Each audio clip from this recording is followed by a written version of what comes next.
అందరికీ నా నమస్కారాలండి. ఇది JNTUK and JNTUA as well as JNTUGV కేవలం పాఠ్యాంశాలు మినహాయిస్తే గ్రామర్ టోటల్ అందరికి కూడా సేమ్ అండి.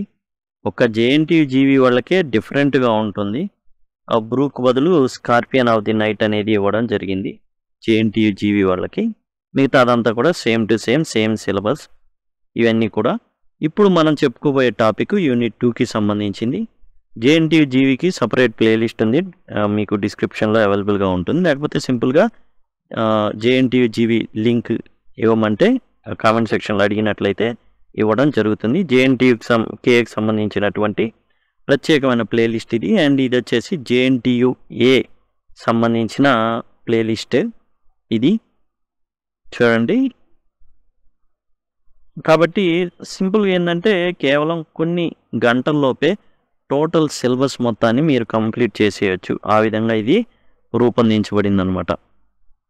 ఇప్పుడు మనం బీటెక్ ఎవరైతే చదువుతున్నారో జేఎన్‌టీయూఏ కానివ్వండి, కే కానివ్వండి, జీవీ కానివ్వండి, ఐడెంటిఫైయింగ్ సీక్వెన్స్ ఆఫ్ ఐడియాస్ మీరు చూసినట్లయితే యూనిట్ 2లో అదిగోండి identifying sequence of ideas. And జేఎన్‌టీయూజీవీకి సంబంధించి యూనిట్ 2లో ఐడెంటిఫైయింగ్ సీక్వెన్స్ ఆఫ్ ఐడియాస్. ఏకి సంబంధించి కూడా మీరు చూసినట్లయితే ఐడెంటిఫైయింగ్ సీక్వెన్స్ ఆఫ్ ఐడియాస్. ఈ విధంగా యూనిట్ 2లో ఉంది. జీవీ వాళ్ళకి ఏంటంటే నైట్ ఆఫ్ ది స్కార్పియన్ దాంట్లో అంటే పాఠాలు మాత్రం జేఎన్‌టీయూజీవీ వారికి కేవలం ఏంటంటే ఎలాన్ మస్క్ బదులు స్టీవ్ జాబ్స్ అండ్ బ్రూక్ బదులు నైట్ ఆఫ్ ది స్కార్పియన్ ఇవ్వబడ్డాయి. అది గమనించండి. మిగతా టాయ్స్ ఆఫ్ పీస్ బై సాకి కానివ్వండి, పవర్ ఆఫ్ ఇంట్రాపర్సనల్ కమ్యూనికేషన్ అవి సేమ్. అండ్ ఫస్ట్ది కదా గిఫ్ట్ ఆఫ్ మ్యాజీ బదులు power half plate of rice అనేది జీవీ వాళ్ళకు ఉంది, అది గమనించండి. ఇప్పుడు సీక్వెన్సింగ్ అందరికి ఉంది, దయచేసి గమనించండి. అండ్ యూనిట్ 2 సీక్వెన్సింగ్ అంటే ఏంటి? ఐడెంటిఫైయింగ్ సీక్వెన్స్ ఆఫ్ ఐడియాస్ అంటే సింపుల్గా చెప్పాలంటే ఒక కథని ముందుది వెనక్కి ముందు మధ్యలో ఎట్లా పడితే అట్లా పెట్టేసి ఇస్తాడు మనకి. దాన్ని మనం ఒక ఆర్డర్లో పెట్టాలి. సింపుల్గా నేను మీకు అర్థం కావడానికి కాకి నీళ్ల కథ ఏదైతే ఉందో అది ఇవ్వడం జరిగింది. ముందు కాకి దప్పిక వేస్తుంది. ఆ దప్పిక వేసిన కాకి ఏం చేస్తుందంటే నీళ్ల కోసం వెతుకుతుంది.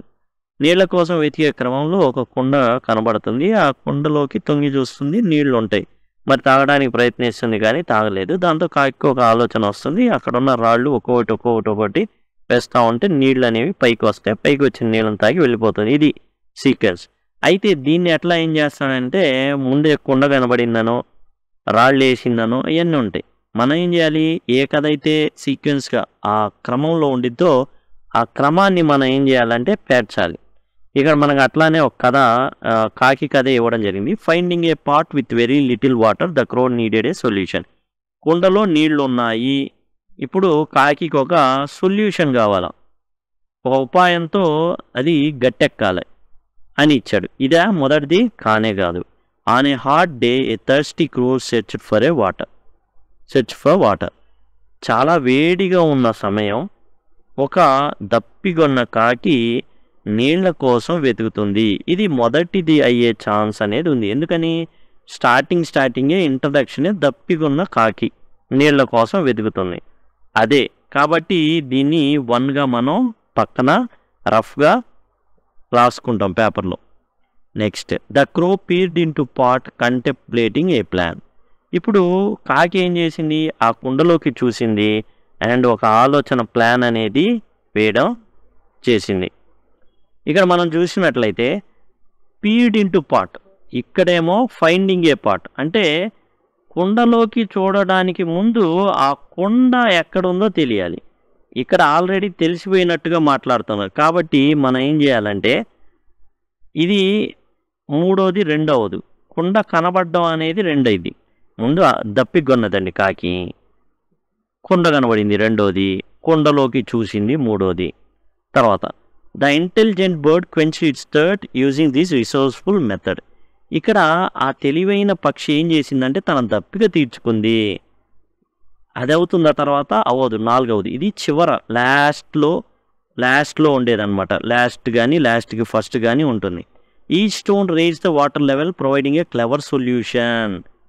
ఇప్పుడు స్టోన్ అన్నారు. After satisfying it thirst the crow happily flew away. దప్పిక తీర్చుకుంది, ఎగిరిపోయింది. ఇది చివర కంక్లూజన్ అనమాట. ఎన్ని ఉన్నాయి? 9 ఉన్నాయి. 9 కాబట్టి ఇది చివరిది అయ్యే ఛాన్స్ ఉంటుంది. ఎందుకని ఎగిరిపోయింది. After satisfying its third the crow happily flew away. ఇది ఎక్కడ ఉంటుందంటే చివరిలో ఉంటుంది. చివరిలో ఉండేదన్నమాట. కాబట్టి వీటిని మనం ఏంటంటే అర్థం చేసుకుని ఎల్ అని పెట్టుకుంటాం. అయితే ఇక్కడ 9 అని రాయడానికి ఇంకో ప్రాబ్లం ఉంది. ఏంటంటే the story teachers us a value of creativity resourcefulness in overcoming challenges. మనకు వచ్చే సమస్యల్ని అధిగమించడానికి ఈ కథ చాలా ఉపయోగపడుతుంది. మోరల్ అనేది చివరిలో ఉంటుంది. కాబట్టి ఇది 9 అయ్యే ఛాన్స్ చాలా ఎక్కువ. ఇదంతా రఫ్లో అండి, మనం రాసుకుంటాం. అండ్ ఫ్లూ అవే ఎగిరిపోయింది అనేది చివరిది అయి ఉంటుంది. ఇది ఇట్లా పెట్టేసుకుంటాం అనమాట, ఊరికి రాసుకుంటాం. ఓకే, ఇప్పుడు the intelligent bird quenched it's thirst using this resourceful method. ఇప్పుడు దీనికన్నా ముందు ఇది ఉంటుంది. ఎందుకని? ఎగిరిపోవడానికి ముందు నీళ్లు తాగింది కదా, కాబట్టి అది. తర్వాత స్టోన్ అంటున్నాడు. ముందు స్టోన్స్ చూడాలిగా. The crow continued until there was enough water to drink. Creatively the crow started dropping small stone into the pot. ఇక్కడ చూడండి, ముందు ఇక్కడ మనకి ఇప్పుడు అంతా కూడా గులకరాళ్ళదే పని. రాళ్ళు, ఇక్కడ రాయి, ఇక్కడేమో ఇక crow continue until there was enough water to. ఇప్పుడు ఈ లింక్ ఉన్నమాట 8, 7, 5 ఇవి లింకులు ఉన్నాయి. ఓకే, వీటిని మనం చూద్దాం. ఎక్కడ దాకా వచ్చాం? 3 దాకా వచ్చాం. చివరిలో ఇవి ఉన్నాయి 4, 5, 6, 7 మనం తేల్చాల్సిన అనమాట ఆర్డర్లో. ఇది మొదట రాయాలా, ఇది రెండో దానికి రాయాలా, మూడో దానికి ఇది రాయాలా, ఇప్పుడు 4 కనుక్కోవాలా. Intelligent bird quenched his thirst using resourceful method అంటే దప్పిక తీర్చుకుంది. రాళ్ళది ఇంకా రాలా కాబట్టి ఓకే. ఈచ్ స్టోన్ రేజ్డ్, ప్రతి రాయి వాటర్ని పెంచింది కాబట్టి ముందు అసలు రాయి వేయాలిగా. Creatively the crow started dropping. ఇది 4 అవుతుంది. ఓకే, తర్వాత ఈ stone raised water providing a clever solution. ఇది 5వది 5 అవ్వడానికి ఛాన్సెస్ ఉన్నాయి. ఇక్కడ మనం చూసుకుంటే 4, 5 ఇది ఛాన్సులు ఉన్నాయి. ఈ stone raised the water level providing clever solution. The crow continued until there was enough water to drink. తాగేన్ని నీళ్లు వచ్చేదాకా అది రాళ్ళు వేస్తానే ఉంది. కంటిన్యూడ్ అంటే రాళ్ళు వేస్తానే ఉంది కాబట్టి ఇది 5గా అనుకోవచ్చు. ఎందుకు అనుకోవచ్చు? ఒక్కో రాయి వేస్తుంది అండ్ నీళ్లు వచ్చేదాకా కూడా అది కంటిన్యూ చేసింది. అట్లా మనకి ఇప్పుడు 6 దాకా వచ్చేసాయి. ఇప్పుడు 7 కావాలి. 7 ఒక్కటి వస్తే సరిపోతుంది, ఒక్కటే మిగిలింది కాబట్టి ఇది 7 అవుతుంది. ఇప్పుడు కథ మొత్తాన్ని మనం నీట్గా వీటిని ఏం చేయాలంటే ఇది మొదట రాయాలండి.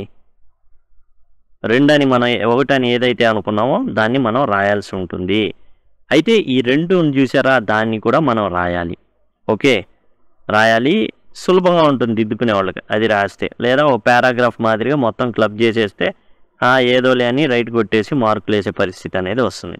ఇప్పుడు 2, 1, 3, 7, 5, 8, 6, 4, 9 దీన్ని ఏం చేద్దామంటే నీట్గా పేర్చి కథ వచ్చిందా లేదా అనేది చూద్దాం.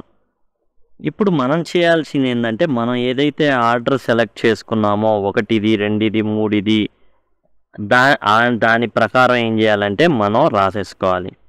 మనం ఆ విధంగా రాస్తున్నాం. ఇప్పుడు అదిగోండి చూడండి, మొదటిది 2వది మనం రాసుకోవాలి. On a hot day a thirsty crow search for water. చాలా వెచ్చనైన ఎండ ఉంది బాగా, అండ్ దప్పిగొన్నటువంటి కాకి నీళ్ల కోసం వెతికింది.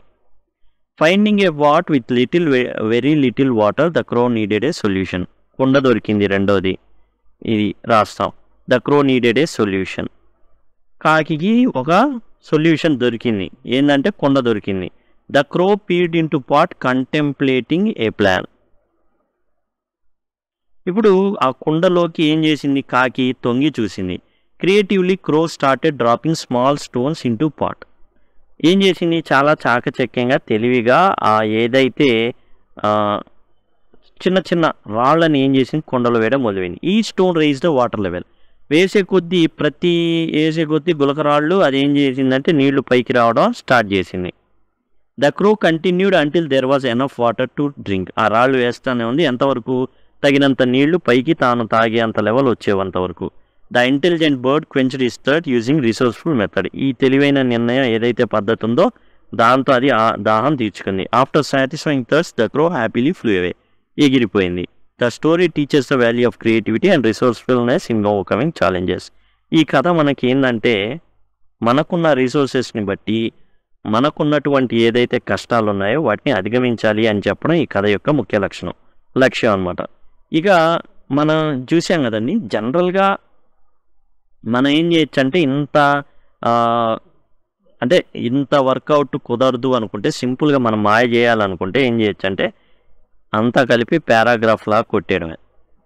ఇలా పాయింట్స్ లాగా కాకుండా on a hard day thirsty crow and full stop తర్వాత మనం ఏం చేయడం, ఫైండింగ్ ఏ పార్ట్ అట్లా రాసేసామనుకోండి, దిద్దే వాళ్ళకి ఓపిక ఉండి మొత్తం చదవడానికి కుదరదు. కానీ మనం పక్కాగా కన్ఫామ్ అనుకున్నప్పుడు మనం జాగ్రత్తగా ఇలా రాస్తే మాత్రం ఈజీగా వెళ్ళిపోయిద్ది, చేయి కరెక్షన్ అయిపోయింది. లేదు వర్కౌట్ అవ్వలేదు అనుకుంటే పారాగ్రాఫ్ లాగా రాసేస్తే 2-3 చూసేస్తారు, తర్వాత ఏదో రైట్లుగా కొన్ని మార్కులు మాత్రం కేటాయించడం జరుగుతుంది.